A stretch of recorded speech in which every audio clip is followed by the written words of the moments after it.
First postal ballot వచ్చినప్పుడు ఇలా ఉంటుంది. ఈ మెయిన్ కవర్ మీద మన ఓటర్ ఇక్కడ సైన్ చేసి ఉండాలి. ఒకవేళ సైన్ చేయకపోయినా ఈ బ్యాలెట్ చెల్లుతుంది. సో ఫస్ట్ ఓపెన్ చేసి ఈ కవర్ చూస్తారు. తర్వాత దీనిలో డిక్లరేషన్ ఫామ్ కంపల్సరీ ఉండాలి. ఇది లేకపోతే ఈ ఓటు చెల్లదు. సో డిక్లరేషన్ ఫామ్ తర్వాత ఉండేది ఈ బ్యాలెట్ చిన్న కవరు.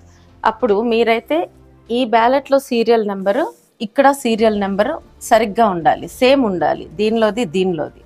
అప్పుడే ఈ బ్యాలెట్ చెల్లుతుంది. ఒకవేళ ఈ రెండు తేడా ఉంటే ఈ ఓటు చెల్లదు. సో పక్కన పెట్టేస్తారు. సో ఇలా చెల్లని ఓట్లన్నీ అంటే ఈ కవర్లు ఇవి ఈ చెల్లనివన్నీ ఒక బ్యాగ్లో పెట్టి కవర్ చేసేసి సీల్ వేసేస్తారు. ఆ తర్వాత ఇవన్నీ సరిగ్గా ఉంటే ముఖ్యంగా ఈ డిక్లరేషన్ ఫామ్ చూసుకోవాలి. ఇప్పుడు వచ్చిన మార్పు కూడా ఇక్కడే ఉందండి, కొంచెం శ్రద్ధగా చూడండి. ఇది సీరియల్ నెంబర్ అంటే సీరియల్ నెంబర్ కరెక్ట్గా అంటే ఓటర్ ఐడి ఇది ఉండాలి.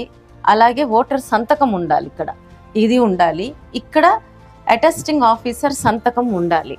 సో ఈ మూడు ఉంటే ఈ ఓటు చెల్లినట్టే.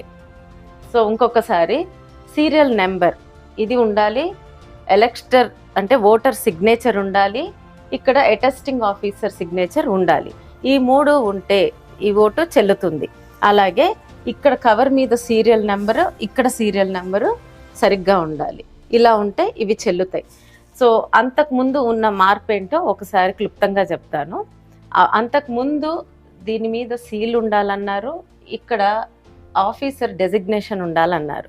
ఇప్పుడు ఆ రెండు లేకపోయినా కూడా ఆయన సంతకం ఒకటి ఉంటే ఈ డిక్లరేషన్ ఫాము ఈ ఓటు చెల్లుతుంది. సరే, ఇప్పుడు ఈ కవర్ మీద కూడా సీరియల్ నెంబర్ సరి చూసుకున్నాక ఇది ఓటు చెల్లే ఓటు. ఇలాంటి చెల్లే ఓట్లు కవరు, డిక్లరేషన్ ఫాము ఇవన్నీ తీసేసి ఇంకొక బ్యాగ్లో సీల్ చేస్తారు. అంటే ఈ కవర్ ఓపెన్ చేసే ముందు ఇవేమి టేబుల్ మీద ఉండకూడదు. అంటే ఎవరికి ఓటేశారు అనేది తెలియకుండా సీక్రసీ మెయింటైన్ చేయాలని ఇవన్నీ కూడా చెల్లే ఓట్ల కవరు, డిక్లరేషన్ ఫామ్స్ మళ్ళీ విడిగా ఇంకో బ్యాగ్లో పెట్టి సీల్ చేస్తారు. అంటే చెల్లని ఓట్లు ఒకదానిలో సీల్ అవుతాయి, చెల్లే ఓట్లు ఒకదానిలో సీల్ అవుతాయి. సో ఇప్పుడు మీకు ఈ కవర్ ఒకటి మిగులుతుంది. ఈ కవర్లో ఓపెన్ చేస్తారు, సీల్ ఉండాలి, సీల్ లేనివి చెల్లవు. ఓపెన్ చేసినాక బ్యాలెట్ పేపర్ వస్తుంది మీకు. సో ఇప్పుడు ఇక్కడ ఎలాంటి బ్యాలెట్ పేపర్స్ చెల్లుతాయి మీరు ఇది చూస్తుంటే ఇక్కడ మనకి టిక్ మార్క్ కానీ, క్రాస్ మార్క్ కానీ, స్టార్ మార్క్ కానీ, అలాగే వాళ్ళు ఎక్కడన్నా క్యాండిడేట్ నెంబర్ వేసినా, లేతే ఇలా సున్నాలా చుట్టినా, స్టార్ పెట్టినా, ఏవైనా సరే ఈ బాక్స్ అంటే క్యాండిడేట్కి ఉన్న బాక్స్ లోపల ఉండాలి. అవి ఉంటే ఆ ఓటు చెల్లినట్టే. ముఖ్యంగా టిక్ మార్క్ కానీ, క్రాస్ మార్క్ కానీ, స్టార్ కానీ, ఏదైనా నెంబర్ కానీ ఏ మార్క్ వేసినా ఆ బాక్స్ లోపల ఉంటే ఆ ఓటు చెల్లినట్టు.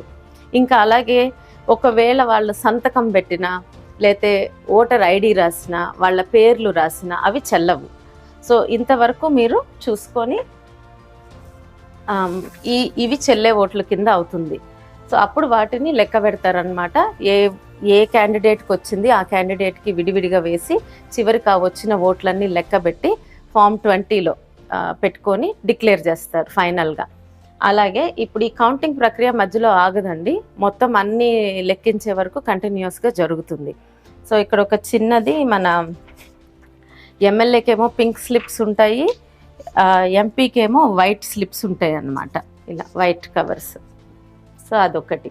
మీకు ముఖ్యంగా ఇప్పుడు ఆ బ్యాలెట్ కౌంటింగ్కి వెళ్ళేటప్పుడు మేమైతే మా పార్లమెంట్ నియోజకవర్గానికి మా ఏజెంట్స్ అందరికీ ఈ కొత్తగా రిలీజ్ అయినది ఇవ్వబోతున్నాము. అంటే ఆయన ఇచ్చిన చీఫ్ ఎలక్టర్ ఆఫీసర్ పంపించిన లెటర్ ఈ చేంజ్ని తెలియజేస్తూ ఇక్కడ ఏముందంటే postal ballots validity form 13A గురించి వాళ్ళు క్లియర్గా ఇచ్చారు. ఇది ఇక్కడ చెప్పింది ఏంటంటే commission has directed that all form 13A where the attesting officer as authorised by the RO put his signature but has not mentioned his name and designation or put his seal be considered valid by returning officer. అంటే తెలుగులో ఏంటంటే దీని అర్థం ఆయన సంతకం, ఆయన ఓటర్ని identify చేస్తా ఆ ఆఫీసర్ సంతకం ఉంటే సరిపోతుంది.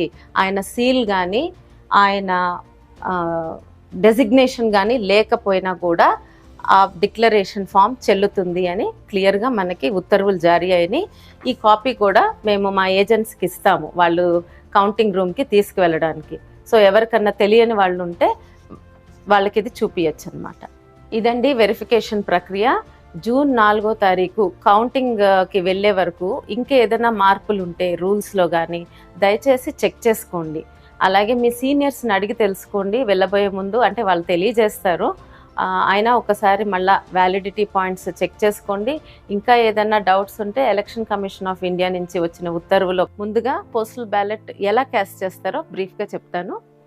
ఓటర్ మనకి ఈసారి ఫెసిలిటేషన్ సెంటర్కి వెళ్ళి వేశారండి. ఆ సెంటర్కి వెళ్ళినప్పుడు వాళ్ళకి 2 ఫామ్స్ 2 కవర్స్ ఇచ్చారు. సో ఈ ఫామ్స్లో ఫస్ట్ డిక్లరేషన్ ఫామ్లో సీరియల్ నెంబర్ అంటే వాళ్ళ ఓటర్ ఐడి నమోదు చేస్తారు. ఇక్కడ ఓటర్తో సంతకం తీసుకుంటారు. ఇక్కడ ఆ అటెస్టింగ్ ఆఫీసర్ సిగ్నేచర్ ఉంటుంది, ఆయన డెసిగ్నేషన్ ఉంటుంది, అడ్రస్ అవి ఇక్కడ రాస్తారు. తర్వాత అలాగే ఈ సీరియల్ నెంబర్ ఇక్కడ కవర్ మీద కూడా రాస్తారు. నెక్స్ట్ ఇంకొక ఫామ్ బ్యాలెట్ పేపర్. ఇది ఖాళీ బ్యాలెట్ పేపర్ ఇస్తారు. ఇది ఓటర్ లోపలికి తీసుకెళ్ళి చెక్ మార్క్ కానీ క్రాస్ మార్క్ కానీ ఏదైనా ఆ బాక్స్ లోపలే క్లియర్గా బ్యాలెట్ చేయాలి. ఈ బ్యాలెట్ పేపర్ని ఈ చిన్న కవర్లో పెడతారు. పెట్టాక ఇందాక సీరియల్ నెంబర్ సరి చూసుకోవాలి. ఆ తర్వాత ఇవన్నీ ఈ పెద్ద కవర్లో పెడతారు. ఈ పెద్ద కవర్లో పెట్టి ఇక్కడ కూడా సిగ్నేచర్ చేయాలి. సో ఇవి ప్రక్రియ ఎలా ఉంటుందంటే, ఫస్ట్ ఈ బ్యాలెట్ పేపర్ తీసుకున్నారు కదా, దాని మీద ఓట్ వేసేసాము. దీన్ని తీసి ఈ కవర్లో పెడతాము, లోపల పెట్టేసి సీల్ చేసేసేయాలి. దీన్ని గమ్తో సీల్ చేసేస్తారు గమ్తో. తర్వాత ఈ డిక్లరేషన్ పేపర్ విడిగా ఈ పెద్ద కవర్ తీసుకొని దీని లోపల పెడతారు. ఈ లోపల పెట్టేశాక దీన్ని కూడా గ్లూతో బయట సీల్ చేసేస్తారు. ఇదిగోండి ఇక్కడ గమ్తో సీల్ చేసేయాలి. చేసేసి ఇక్కడ సిగ్నేచర్ వేస్తారు. ఇది మీ పోస్టల్ బ్యాలెట్ ఈ విధంగా మీకు అందుతుంది.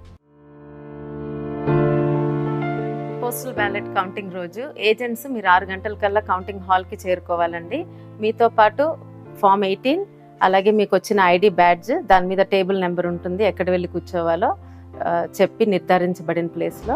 తర్వాత పెన్ను పేపరు నోట్ చేసుకోవడానికి, అలాగే మీరు ఫుడ్ ఏం తినాలో తినేసేయండి, ట్యాబ్లెట్స్ వేసుకోండి. ఇంకా సెల్ ఫోన్స్ ఏమి తీసుకువెళ్ళద్దు. తీసుకొని కౌంటింగ్ హాల్కి వెళ్ళిపోండి.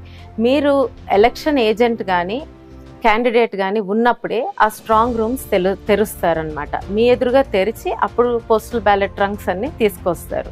సో ఆ ప్రక్రియ అయ్యాక ఇప్పుడు మీరు ఎమ్మెల్యే అనుకోండి, అసెంబ్లీ కాన్స్టిట్యున్సీ అయితే ఈవీఎంఎల్ కౌంటింగ్ చేసే రూమ్లోనే పక్కన 4 టేబుల్స్ వేసి పోస్టల్ బ్యాలెట్స్ అక్కడే కౌంట్ చేస్తారు. మిమ్మల్ని ఒక అసిస్టెంట్ సూపర్వైజర్ చూస్తారు. అదే ఎంపీకి అనుకోండి, పక్కన ఒక హాల్ ఉంటుంది. ఆ హాల్లో అచ్చంగా పోస్టల్ బ్యాలెట్స్ కౌంట్ చేస్తారు. అక్కడ కూడా మీకు ఎన్ని బ్యాలెట్స్ పడినాయి పోస్టల్ బ్యాలెట్స్ దాన్ని బట్టి అప్పుడు 14 టేబుల్స్ వరకు వేసి కౌంటింగ్ జరుగుతుంది. సో ఇప్పుడు మనం ఎంపీది సెటప్ ఎలా ఉంటుందో ఒకసారి చూద్దాం. సో ఈ లోపలికి వెళ్ళాక ఇదే రూము, 14 టేబుల్స్ ఉంటాయి, ఒక రెడ్ ఫెన్స్ ఉంటుంది. ఈ ఫెన్స్ బయటే మీరు కౌంటింగ్ ఏజెంట్స్ ఇక్కడ కూర్చొని ఉంటారు. లోపల ఈ టేబుల్స్లో ముఖ్యంగా పోస్టల్ బ్యాలెట్స్ని రిటర్నింగ్ ఆఫీసర్ సూపర్వైజ్ చేస్తారు, ఆయన చూసుకుంటారు. ఒక్కొక్క టేబుల్ దగ్గర 2 కౌంటింగ్ సూపర్వైజర్స్, ఒక అబ్జర్వర్, ఒక మైక్రో అబ్జర్వర్ ఉంటారు. ఇక్కడ అబ్జర్వర్ చాలా జాగ్రత్తగా అన్ని ఫిల్మ్ చేస్తారు, ఆయనకు చాలా ఎక్కువ రోల్ ఉంటుంది, అన్నీ నోట్ చేసుకుంటా ఉంటారు పేపర్ మీద కూడా. సో ఇది సెటప్ ఉంటుంది. సో దీనిలో కౌంటింగ్ పోస్టల్ బ్యాలెట్ కౌంటింగ్స్లో ఫస్ట్ ఈటీపీబీఎస్ అంటే electronically transferred postal ballot system అని ఉంటుంది. ఇది ముఖ్యంగా మన మిలిటరీ, పారామిలిటరీ దళాలు వాళ్ళు చేస్తారు. వాళ్ళ కౌంటింగ్ ఫస్ట్ స్టార్ట్ అవుతుంది. ఇక్కడ క్యూఆర్ కోడ్ ఉంది కదా, దీన్ని స్కాన్ చేసి వాళ్ళ కౌంటింగ్ చేస్తారు. తర్వాత process postal ballots, regular postal బ్యాలెట్స్కి ప్రీ కౌంటింగ్ అనే ప్రక్రియ ఒకటి ఉంటుంది. దానిలో ఇప్పుడు మనకి సుమారుగా ఒక నియోజకవర్గానికి 23,000 పోస్టల్ బ్యాలెట్స్ వచ్చినాయి అనుకోండి. ఆ వచ్చినప్పుడు 14 టేబుల్స్ ఉన్నాయి కాబట్టి 14 పెట్టి డివైడ్ చేస్తే సుమారుగా టేబుల్కి 1642 పోస్టల్ బ్యాలెట్స్ ఇస్తారు ఒక్కొక్క టేబుల్కి ఇక్కడ. సో అవి ఇచ్చినప్పుడు దానిలో ఒక ప్రక్రియ, వెరిఫికేషన్ ప్రక్రియ అని ఉంటుంది. దాని ప్రకారం కొన్ని వ్యాలిడ్ కానివి తీసేస్తారు బ్యాలెట్స్. దాని గురించి నేను తర్వాత చెప్తాను. అదైపోయాక మళ్ళా ఆ వ్యాలిడ్ ఉన్న పోస్టల్ బ్యాలెట్స్ని మళ్ళా కలిపి ఒక్కొక్క టేబుల్కి 500 చొప్పున పంచుతారు సుమారుగా. ఆ పంచి అప్పుడు కౌంటింగ్ చేయటం స్టార్ట్ అవుతుంది. ఇది ప్రక్రియ. ప్రీ కౌంటింగ్, వెరిఫికేషన్ బ్యాలెట్స్కి, మళ్ళా తర్వాత అవి అంతా మిక్స్ చేయడము, మళ్ళా టేబుల్కి 500 చొప్పున పంచుతారు. అప్పుడు కౌంటింగ్ స్టార్ట్ అవుతుంది అనమాట. ఇప్పుడు నెక్స్ట్ ఆ వెరిఫికేషన్ ఎలా చేస్తారు